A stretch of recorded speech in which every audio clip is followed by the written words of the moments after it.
মহিলাদের এহরামের পোশাক কেমন হবে? মহিলাদের এহরামের পোশাক হবে একেবারে সাধারণ স্বাভাবিক পোশাক, তবে তারা মুখের উপরে নেকাব বাঁধবেন না, হাত মোজা না পরে স্বাভাবিকভাবে থাকার চেষ্টা করবেন। বিশেষ করে বড় ওড়না যদি থাকে তাহলে সেক্ষেত্রে পরপুরুষের সামনে তার হাত প্রদর্শিত হতে পারে, সেরকম আশঙ্কা তৈরি হলে ওড়নার ভেতর তিনি প্রবেশ করাবেন। বাস এইটুকু সতর্কতা যথেষ্ট। আর যদি এটা কঠিন হয়ে যায়, বরং তার সতর উন্মুক্ত হয়ে যেতে পারে, সবসময় ওনার ভিতরে রাখা সম্ভব হবে না, এরকম বড় ওড়না নেই বা এরকম কোনো পরিস্থিতি আছে, তাহলে সেক্ষেত্রে হাত মোজাও পরা যেতে পারে। সেরকম পরিস্থিতিতে সাধারণ অবস্থাতে হাত মোজা না পরে সেটাকে মুখমণ্ডলের মতো উন্মুক্ত রাখা, পরপুরুষের সামনে চলে আসে সেটাকে ঢাকার চেষ্টা করা। এটা হলো মেয়েদের এহরামের ক্ষেত্রে লক্ষণীয় এবং করণীয়।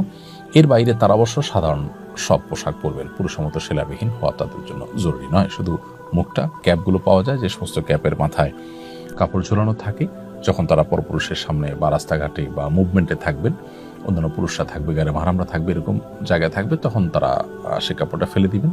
একদিকে তাদের পর্দা হয়ে যাবে, অপরদিকে মুখ বাঁধার যে ব্যাপারটা সেটাও কিন্তু হবে না। বিধায় এ সমস্ত ক্যাপগুলো আমাদের বোনরা ব্যবহার করতে পারেন, মায়েরা ব্যবহার করতে পারেন।